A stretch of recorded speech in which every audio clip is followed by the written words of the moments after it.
Welcome to the Selling in the Motor Trade podcast, in association with symcotraining. This is the weekly podcast where we share best practice, tips and ideas on how to sell more cars, improve your service department, and generally put more profit into your dealership or dealer group. I'm your host, Simon Bowkett. Now, some of you probably already know me as Skippy. I would start by saying thank you for taking the time to listen to this podcast.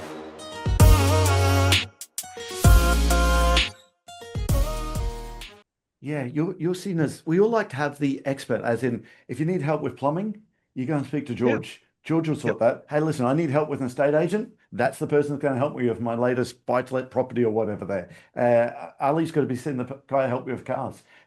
With that, are you recommending to a customer that, hey, you need to go and buy that Toyota? I think that's the right one for you. I imagine you are sometimes if that's what's required. 1,000,000%, of course, absolutely. My job is to solve the problem, not create a new one.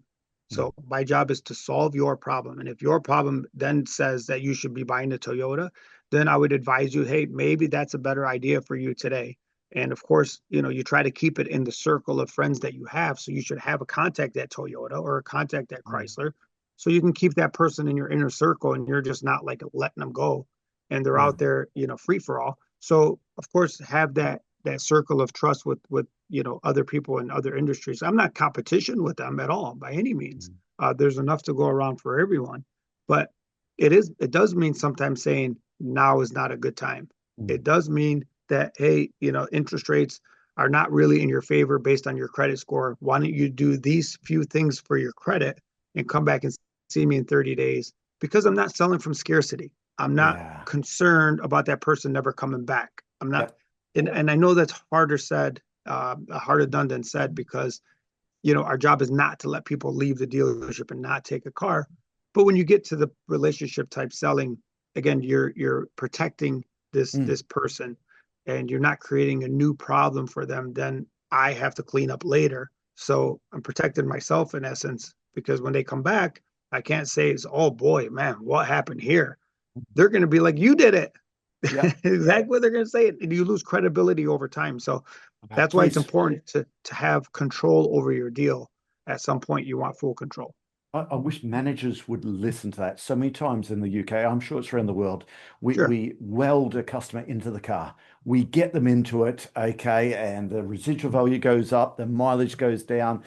Who are we kidding? 2.5 years down the track, we're never going to get the person out of that car. But they're not looking.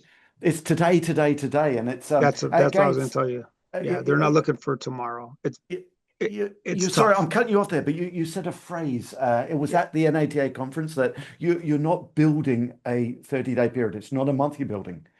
You're actually building a career. Can you talk me through that mindset? Yeah. So I adopted this whole term that I have no beginning and I have no end.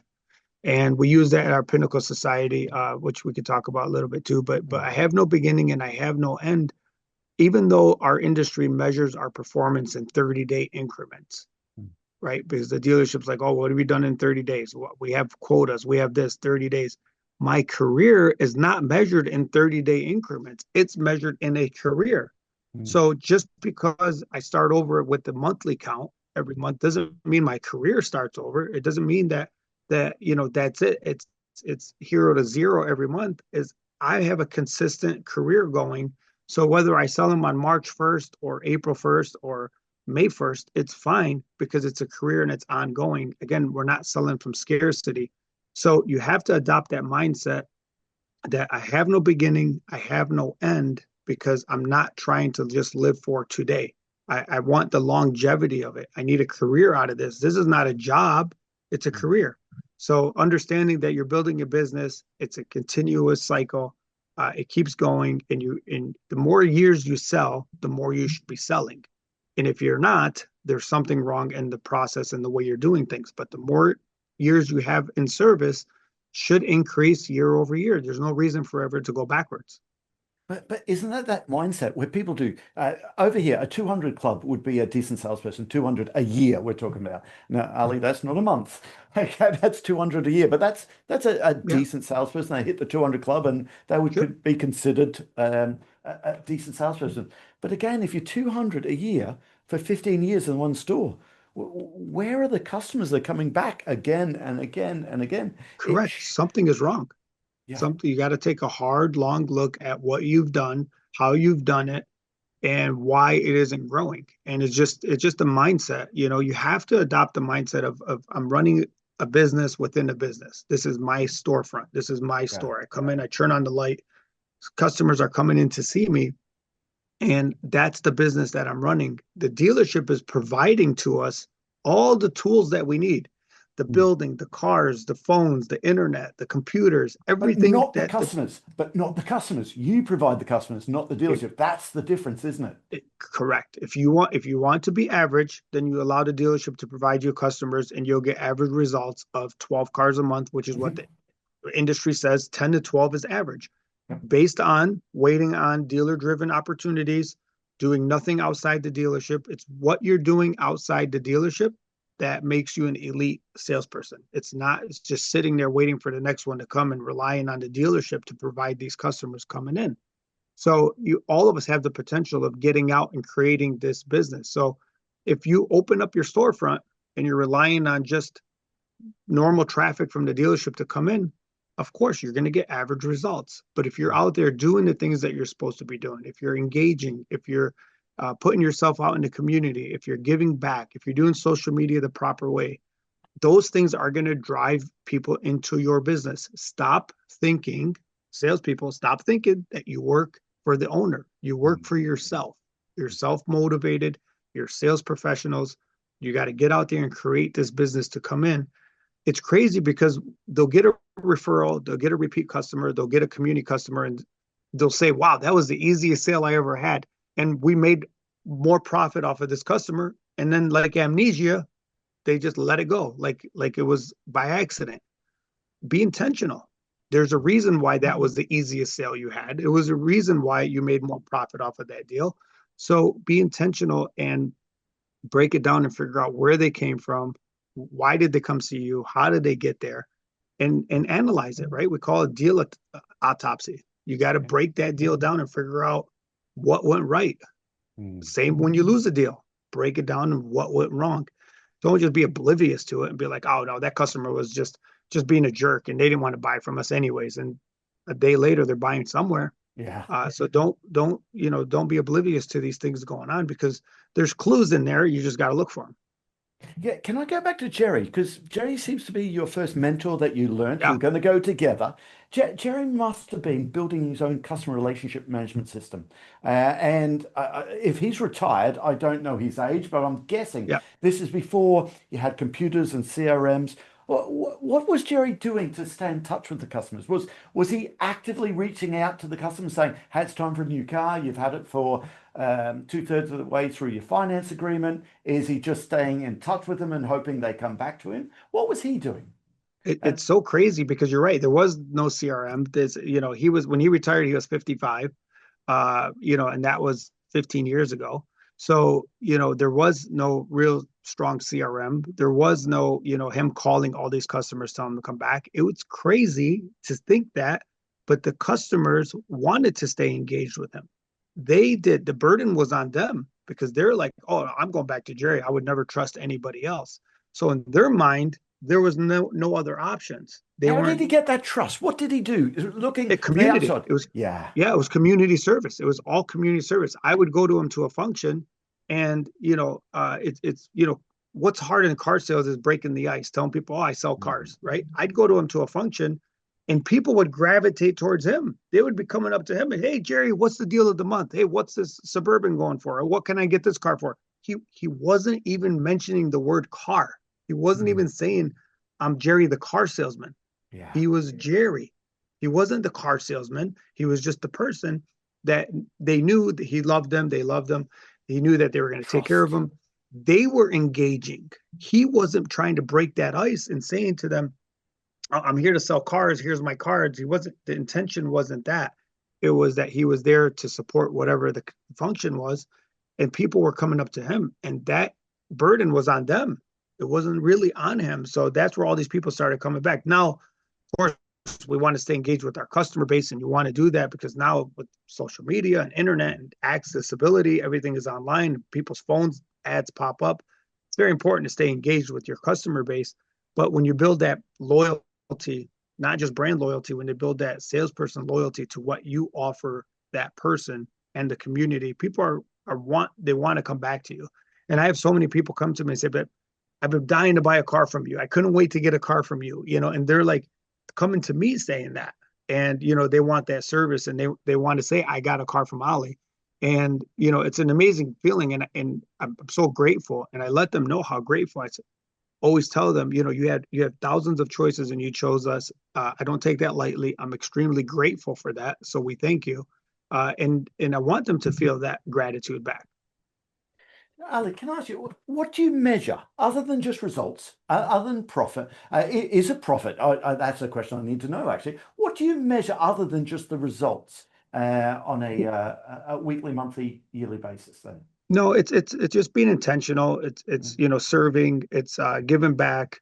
Of course, we're very profitable in the long run. I mean, the more cars you sell, the more you're going to make. And the manufacturer looks at volume. The dealership looks at volume. We too look at volume, and we just know that the more volume, you're going to hit the bonuses. You're going to hit all your levels. And so we're extremely profitable in that sense. But that's not the driving force. We're there to serve as many as we possibly can, and to continue growing. Now in my career, I'm not chasing cars. I'm not chasing car sales. I'm building a small team of people that work under me that are salespeople, which again, to people who think about it, there's a salesperson in the dealership that hired a salesperson to work for him. Most people will be like, oh, that's crazy. My dealership will never allow that. Well, mine didn't either until I asked. 90 and days. I said, hey, let's try it for 90 days, right? Yeah, but it was 90 days. It was literally, first time I went to the owners, I'm like, hey, I want to hire a salesperson that works under me. And, they're like, you want to do what? They're like, what? You don't even have time now. How are you going to do that? And I'm already doing 100 and some cars a month. And they're like, you barely have time. I'm like, no, but I really feel like I can mold this person to become, a better salesperson than what we normally have through the process. And the one caveat I had told him, I says, but it's not going to cost you guys a penny, because this person is my intention is for them not to take a single dealer driven opportunity. They're not taking phone ups, phone leads, internet leads, walk in. I'm going to hire somebody that's going to take none of this from you guys. And I want to organically build them through the community. And again, I'm like, we'll try it for 90 days. If it doesn't work, fine. And so we did that. And I finally found Carlos, the longest salesperson that I have working for me now. And, from day one, he owned a pool company. From day one, we were talking about learning the business, not really selling anything. I'm like, let me just put you on a small salary, and I want you just to learn the business. I want you to put you in training for 3 or 4 months and just get you familiar with how to do things and get you out in your community. Let them know that you're here to protect them. Let them know that you want to engage. And from that moment, Carlos was 100% relational, 100% relational. And to this day, 5 or 6 years later, he's still 100% relational. No walk-in inquiries, no email inquiries coming in, no phone calls coming in. Zero, nothing. He didn't even know how to work from the dealer. From the dealer. From the dealer. Yeah. He didn't even know how to turn on the computer. He was like, I don't know how to turn on this computer. And he was like, I'm like, don't worry, we're just going to get you engaged. And he was a perfect person because he was already involved in soccer, and he already knew some of the stuff in his community. So I'm like, this is perfect. That's the entry point that we needed. And we built his business organically through his community. And the most cars Carlos sold is 64 cars in a month. He's averaging 50 cars a month today. And he's, again, 100% relational. And of course, I had to get him through the process and change his process throughout, his every level he hit. We retweak and change things for him. And I had to get him an assistant. So, I became a manager, which I don't want to be a store manager. I've gotten opportunities and I've gotten requests all over the country. And I'm like, I'm not interested in being a manager. Salesperson has the best job in the house, but I became a manager to a small team. And that I love. And I take more pride, I promise you, more pride, and I hug my salespeople and I'm jumping on their heads when they do something amazing in their success than any numbers that I've ever hit, because I'm seeing these people flourish, and I'm seeing the seeds that we've planted flourish and changing their lives and their families' lives, which is truly amazing. And I've done that now. I have 4 people that work for me now, and every one of them is amazing in their own right.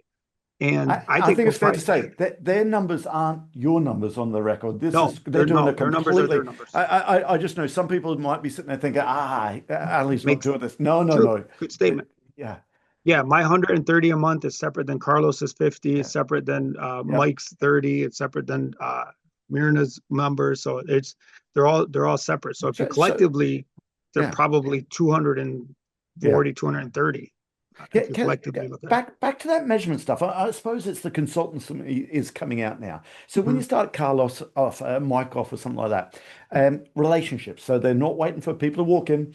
Okay, they can't go to the service department and speak to those customers there, Yep. or are you?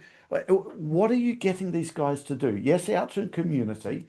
What are you Mhm. measuring? Are you measuring So how many leads are coming in to start with? What do you measure to get these guys started? yeah, so we're first getting them engaged in their own customer base, their own friends and family. So we're Yep. trying to reach out to your own friends and family. Then we find out if they have a niche, like Carlos's soccer club, or Mhm. if somebody's involved in the police department because their family's part of the police department. So I engage them into the police department. I have them going around to local businesses, giving them certificates saying that we have a program, a preferred buying program with the Mm. local business that we set up for your business, and that person is the program manager of that preferred buying program. So I have them knocking on doors in the community. I have them reaching out to people that Mm. they know that own businesses, saying, hey, Yeah. would it be cool if we can offer your employees X? And that person's like, yeah, of course, I would love that. And we present it to their owner, and he presents it to his employees, saying that I've worked out this program for you at Les Stanford. You guys get preferred pricing, free oil change, free drop off and pickup, car washes, whatever you want to put on there. And we're offering these in our community. So each one of them, and again, I'm not forcing them to come in and sell 10, 15 cars from the beginning. I let them know we're planting the seed. It's going to take a little time to get us going. Once we get going, you're good. And Patience. so organically, we're building each one of them as they grow. And the more years they sell, the more it's going to grow. But you're looking at their strengths, and as a manager, you have different roles. You have different roles for different salespeople. So, you might be a manager to one. I might have to wear the hat of coach to another one. I might have to wear a hat of a trainer to another one. I might have to be a partner with another one. So I have to understand each person's strengths. The one thing I have learned as a manager is I can't assume that they know what I know. I Mm. can't assume that, because most time salespeople are like walking into a manager's office, kind of, I don't want to give you this deal because I know I'm going to get yelled at, and Yeah.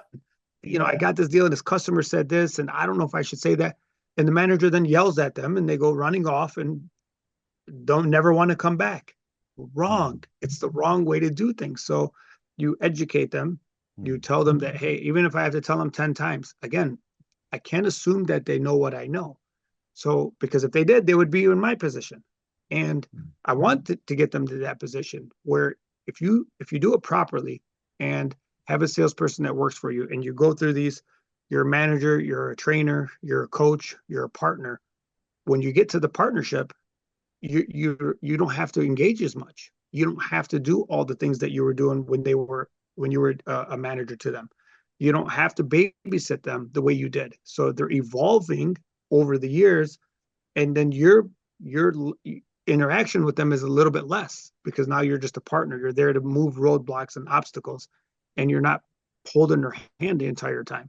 And then, like Carlos doing 50, I don't really have to get involved in all 50 of his deals anymore, because he's self-sufficient. Now he can do 90% of it on his own. And I'm there as a support person. Mhm. And each one of these people, I'd like to get them up to those goals. And then maybe I can work 3 days a week. And then I can, kind of reap the benefits of this team thing. And that's kind of the idea. of where we're going. But as a manager, don't assume these salespeople know what you know. They don't, and What you need to educate them. Ali, what I love about when you're coaching and training, we run a training company, and so we have so many of these young kids come on, and kids are so patronizing, but it is. And they say, hey, listen, I see these guys from the Wolf of Wall Street, Jordan Belfort, and this trick to get the customer across the line, and that one there, and how do we do this? And it's like, no, no, no, no, no. It's not about that. Anyone can sell one car. No one wants to do that. We want to sell people the second, the third, the fourth car.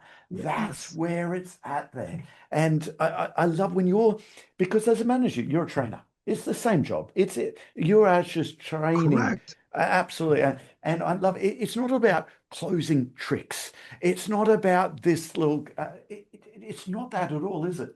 I just want to get your views on it because the internet is full of and these people come on the course and say, Oh my I've God. seen this technique, I've seen that technique, and you're going to do I that, get and you're going to how hypnotize them into a car. What are the yeah. BS is that? How could you remember? Do not change who you are. People want to do business with you because of who you are. That's why we're all different. Some people might be more drawn to Carlos versus myself versus Mike versus Mo. Like, so, don't change who you are. And this industry tries to change you because your sales manager says, go back and say this. Well, you can go back and say what they're intending on saying in your own vocabulary, Yeah, in your own language. Don't go back as a robot and or on the phone and you're reading a script. I remember early in my career when I would answer the phone and people would literally say to me, "Are you in sales?" And I'm like, "Yeah." They're like, "Well, you don't sound like the last person I talked to. Or you don't sound like you're in sales." mm, I wasn't reading off of anything. I was talking to them and laughing and joking and just being my normal self because that's all I knew how to be. yeah, So as a manager, when you tell a person, go say this, go say it like this, and you want them to verbatim what they said, it's never going to come across properly. They're going to fumble it. It's going to sound awkward. It's going to sound sales pitchy. So, I always tell people, here's what we have to offer. Give them the numbers, figure out what they want to do. I want them to say it in their own vocabulary. And then you mm, can educate them if they say something wrong yeah, or if there's a better way of framing it. But you can't force somebody to say something they don't really want to say. Go back and tell customer this is the best we can do in that tone. Like the guy's slow walking back to his desk thinking, oh my God, how am I going to tell this customer that? And the framing part of it comes off awkward. And again, just be yourself and just say it the way you want to say it and be frank and be transparent because all the information that you think you're hiding they already have. You yeah. could get any type of information off online. Chances are they have all the information before they even get there. So getting caught up in a lie or something that may not be truthful or not being transparent and explaining it properly could get you in trouble.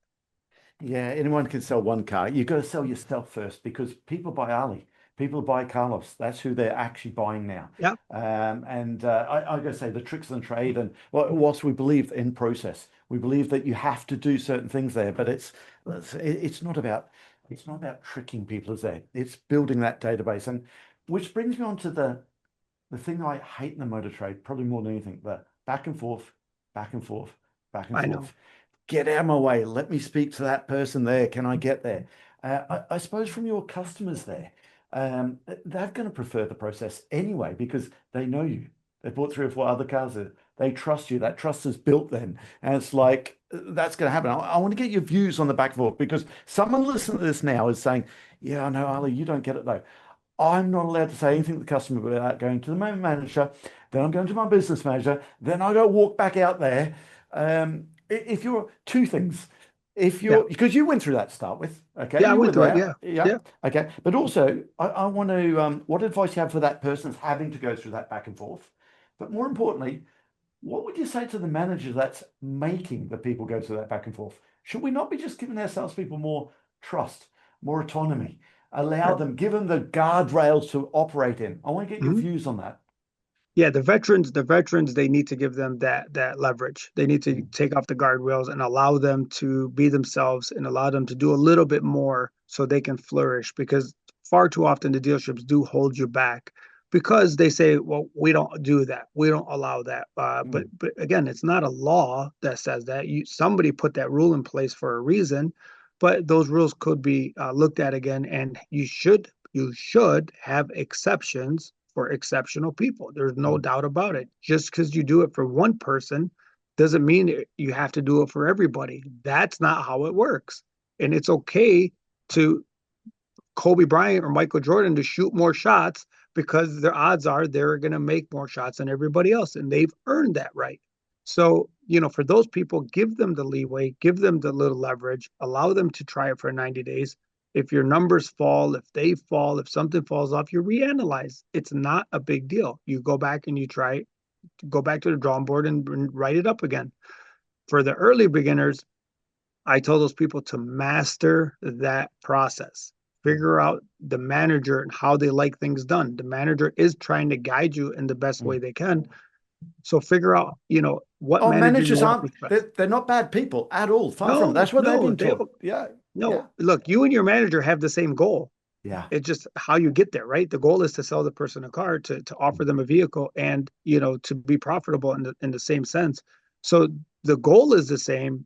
How you get there might be a little different. So it's okay to work with a manager that you are a little more drawn to, that you feel like it's easier for you to work with, and you understand them and they understand you more.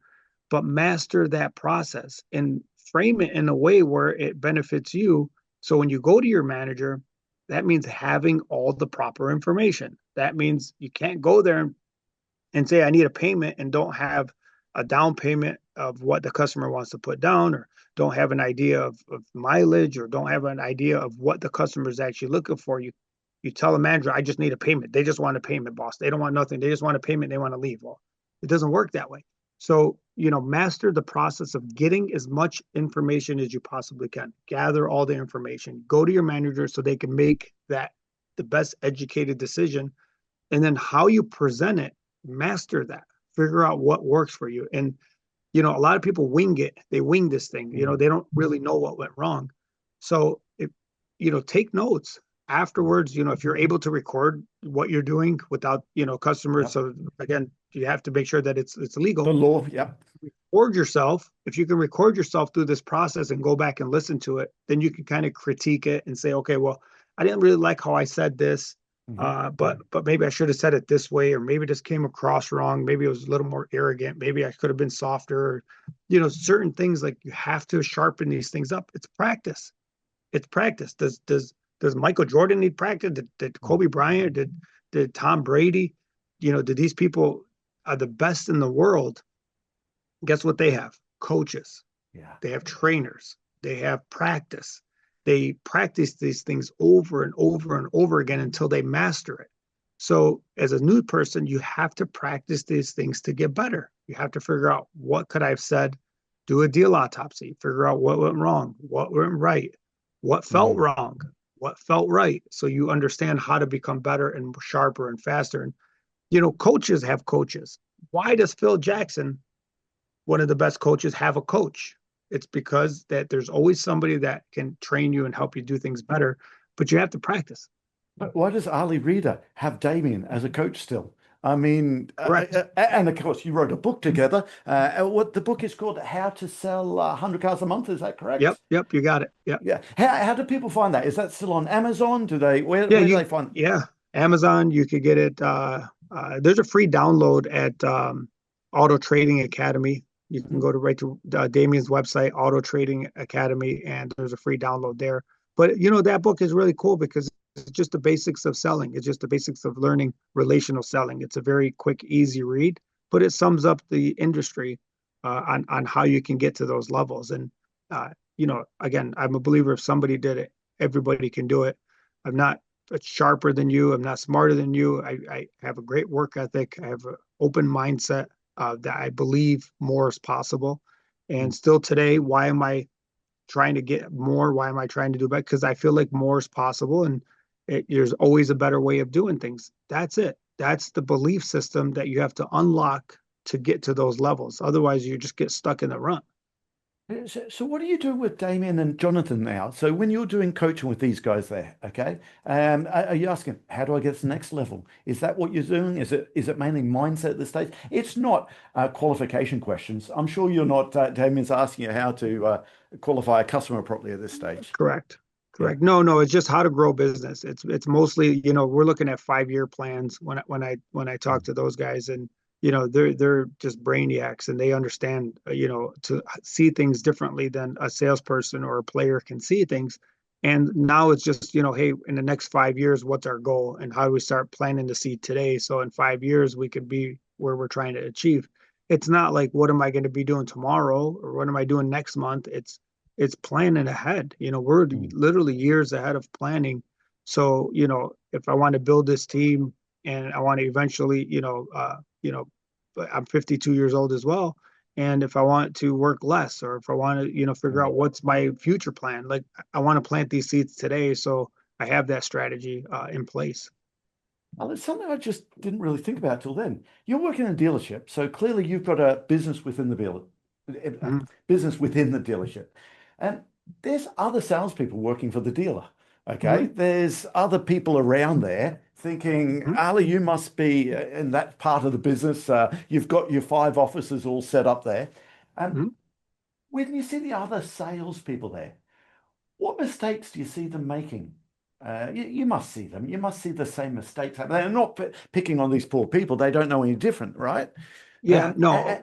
And so the question is, what mistakes do you see on a daily basis there, all the time? And do you get frustrated? Do you feel like saying, I want to go and help young Jenny there to do it right there? Mhm. And I do. And I do. Yeah, And sometimes they will come to me and say, hey, can you help me with this customer? I'm kind of stuck here. And I will go in and help and close. And yeah. I love helping my coworkers. And we have an amazing culture and amazing coworkers there. Some of them are just happy where they are, which Yeah. did frustrate me at one point, because I'm like, you see somebody doing something and you can mimic it, but some of them are just happy where they are. And some do mimic what I've done. Yeah. Some of them are getting out in their communities. They are doing better. We have very successful salespeople at our store because of that. Other people just look at me like, oh, he's just Ali. He was born with it. He was born that way. I was born into the dealership. Like, they didn't Oh, see, they don't care to lucky. look He's so at lucky. 20. Yeah, he's so lucky. He's just Ali. It doesn't, everybody just comes to him, but they don't see the wheel churning at the bottom, and they don't see 20 years ago. So they just feel like it's not attainable. Some people just don't believe it. Mm, But majority of them do better because of it. Majority of them, I am Jerry to a lot of them, yeah. I am Jerry to Carlos, I am Jerry to Mirna, because I've seen what Jerry's done, and I'm passing that torch down. And I like passing it forward because I've been so blessed in receiving these things. And a lot of the people at the dealership do follow the blueprint and the path that I've set, and they're all successful because of it. So, but at the end of the day, it comes down to work ethic and how much do you want to do. And at Mm, the beginning, it takes work. It takes mm, a lot of work to build it, and nobody's going to do that work for you. Nobody, your mom, as much as she loves you, is mm, not coming to do that work for you. You have to put in the time, the blood, sweat, and tears. You have to pound the pavement. You have to get yourself out there. I know at 6 o'clock, sometimes you just want to go home and watch TV and relax, and you're done with the day. Is tough day, and or you can go to a community event and have a mm, good time and engage. So choose your hard. Which mm. hard do you think is better for you? I mean, they're both hard. It's hard not to do it, and it's hard to do it. So how much do I you love that want? And for phrase. me, I feel like, I feel like there's so much more that we can be doing. And I'm not saying work yourself to death by any means. I'm not Did saying you that, do because that to start? Did you feel you did that to start with, Ali? you have to put in your time. Yep. Yes, Yeah. everybody does. You have to put in your time. I mean, you wanted this. Mm, You strive to get this. You strive to be a successful salesperson, and you want this for you, but you have to put in the time. Same going back to professional athletes. mm, They practiced. You see them on TV because that's what you're watching, but you don't see all the other stuff that they went through. And Brett Favre, American football player, one time said, uh, he goes, "I get paid to practice, and I play for free." Yeah. And that was so amazing to me when he said that. He goes, I get paid to practice and I play for free because he loves the game.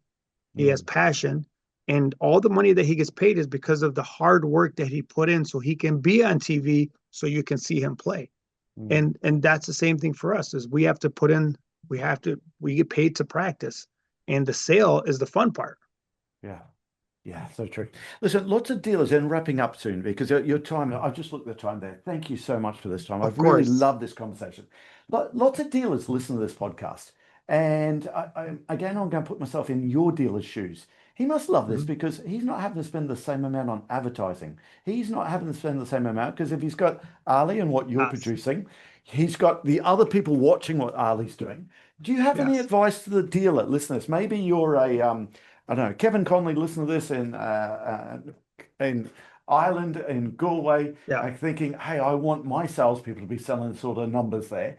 What advice do you Mhm. have for that dealer? Sorry to pick on Yeah. Kevin there. I just Uh, know he loves listening to the podcast. It's so true. It's so true. It's so true because what's amazing, these podcasts, thank you for putting on this, by the way, because these shows and things that you're doing and giving back to the industry and helping people grow allows us to share our wisdom and the things that we've done and the trials and errors and allowing people to follow the blueprint. And somebody's done it. Success leaves clues. Why not follow these things? So thank you for doing everything that you do and sharing the spreading the love out there. But at any point, my dealer could have stopped my entire career. Mm, And I want that to sink in. At any point, my dealer could have said no to a lot of things that I've asked for and not allow me to grow. And it's up to the dealers to understand that you have the potential of giving your salespeople this empowerment of growing and growth so they can be partners. And my dealer, Mr. Stanford, and his brother Paul and Gary Stanford at the time, God bless them because they seen the potential. mm, And Paul told me one time, he says, we look at you as a partnership. We're not looking at you as a salesperson, and you are business within our business, and we want to help you grow. mm, At any point, they could have just said, no, we don't allow this. And they would have inhibited what I could have potentially did. And just asking for myself for permission to do certain things or moving obstacles or saying I need more inventory or mm. anything that I've ever asked Getting cars as to the an workshop and cleaned and all of that. The it, volume you're doing, that must be some it's a roadblocks for you. lot. Yes, Yeah, it's a lot. But it's a revenue for them. They get more yeah. for the prep department. They get more for service. They get more, for a lot of things that, the finance department. Everybody benefits. But they, God bless them for being able to see and understand that if we empower this young man, that we could, build something big. And they empowered it and they allowed it because at any point they could have just said, "Nah, we don't do that. We don't allow salespeople to do this, and we don't want to build this, one person up to this level." And they could have squashed it, and it would have been very difficult for me to get to where I'm at if I had to battle owners and managers and pulling teeth and asking for things. God bless them because anything I've ever asked for, they were willing to listen Mm, and they said collectively we can come up with an idea. All right, Ali, well, we can't exactly do it this way, but why don't we try this? Or why don't they've never shut it down and just said no. And all the owners out there and the managers out there, I urge you to listen if somebody has something that they want to do. And if you have a salesperson that has potential that they don't even believe in, it's your job to make them believe in it. It's your job to say, hey, we believe that you can do more. mm, But what happens is we go to the person doing 5 and 6 and we're spending $650 on advertising and we're spending all this money trying to get this person to 8 when your 20-30 car guy can easily get to 40 and 50 a lot easier than getting these guys from 8 to 10. So embrace it. I mm. encourage it. I say take the time, be patient with them and allow this person to flourish because again, it benefits the entire store when you get somebody to this level. And it takes, good mindset on both parties as well. But without them, I promise you, Simon, we probably would not be here today having this conversation. Mhm. The whole relationship selling, I would just say that dealers, owners of dealer groups, it's what you do, the way you sell anyway. And what Ali, what you've built there is the same as what these people who own these dealerships are doing anyway, because they're going out to communities, they're getting people coming in, they're not going through that road to sale demonstration drive and this, they're getting the finance stuff done. They speed up the process there. They take out the roadblocks there. The top Mhm. salespeople in dealerships everywhere are doing that anyway. And sometimes I feel as an industry, we put too much roadblocks into the sales process there. Yeah, Um, we're just like, oh, he's already doing 30. He's good. He doesn't need my love. He doesn't need my support. Just leave mm, him alone. mm, And not thinking that there's more growth. But there is more growth. There's a lot of growth out there. yeah. I want to finish with this. Your legacy, sir. Okay. You sold more cars than anyone I know. Mm. But let's go back from the customers. They're at the barbecue 5 years down the track. What do you hope they'd say about Ali and your business? And what would actually break your heart to hear from someone? Oh, that's a tough one. That's a good one. I would hope that they say that I've served them proudly. I would hope that they say that I was a role model to the community. And for me personally, I would hope that I leave this industry one day better than I found it. And that means giving back. And I want people to say that, hey, we are better because we've interacted with this person at some point, or he's helped me out, or had a single mother that was down on her luck and nobody would help her, and she's telling the story of how that I or my team helped her get over the hump in life, not just in car sales, but allowed her to take her kids to school, It's or back get with to work, PPE. or It's back to PPE when we yeah, had. yeah. If you've got time to tell us that That's it. story, The that pain and that yeah. What's the problem? Where's your pain point? Like it's people saying that, and then the one that would break my heart if somebody said that, oh man, I never had the opportunity to buy a car from him for some reason, or I never had the opportunity to interact with this person because, I love interacting with people and I love hearing their story and I love hearing things, that they've done. And this industry has allowed me to meet so many amazing people over the years that I would have never gotten to meet. And it's been such an amazing, heartfelt, for myself to be able to interact with all these people that I met over the years. And, to me, that's one thing that I'll take with me forever. And just the amount of amazing people that I've met. I said there quickly about the PPE because when COVID-19 was on, I heard about how you had supplies, you found out supplies, you had so many contacts there. That wasn't just if I get this PPE equipment to these people, they're going to come and buy a car from me down the track. That was just Yes, definitely let's reach out and let's just give. If you give, it'll come back in abundance. Uh, we did, and we loved it. And I loved every second of that. Yeah. Yeah. Just quickly on the leaving, can you quickly tell people what you did with the PPE?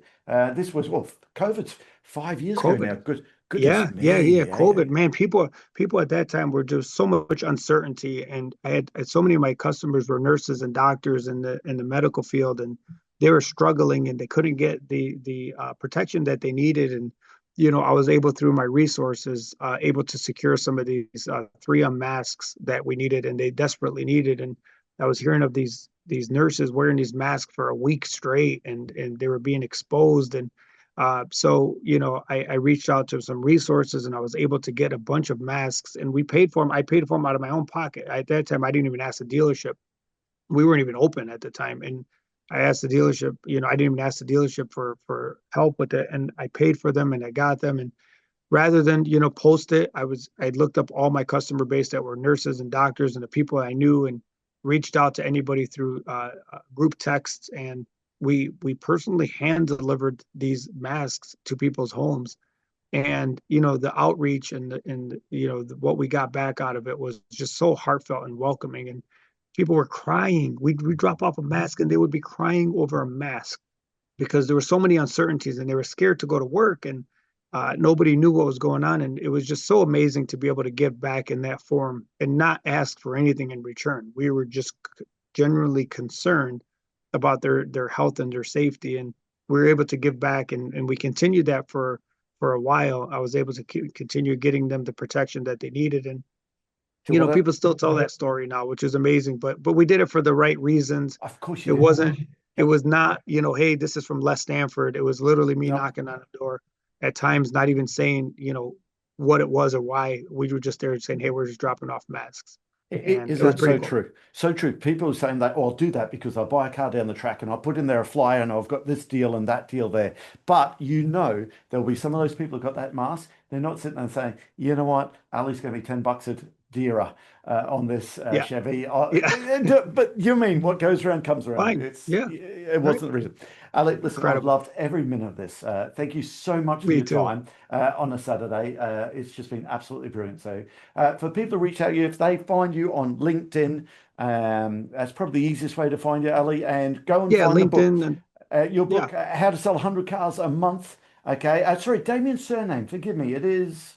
Auto Trading Academy, and then it's Damien Boudreau. Okay. And you can reach out to Jonathan Dawson or myself or the Pinnacle Society. So that's a training group that we set up for high achieving salespeople. You can reach out there, Facebook. I'm all over. So Yeah. Jonathan's been on the podcast twice. He's amazing. Amazing man. Absolutely amazing. Yeah. Ali, thank you so much for your time. I really I appreciate it. appreciate you, buddy. Thank you so much for having me. Lots of fun. That just leaves me to say that all details of this episode and other episodes on the selling in the motor trade can be found on our website, symcotraining.co.uk. Go there to get a copy of our book, Words That Sell Cars. Go there to sign up to a free trial of our Sales Fitness online sales training program. Easiest way to get hold of me is Simon Bowkett through LinkedIn. Thank you.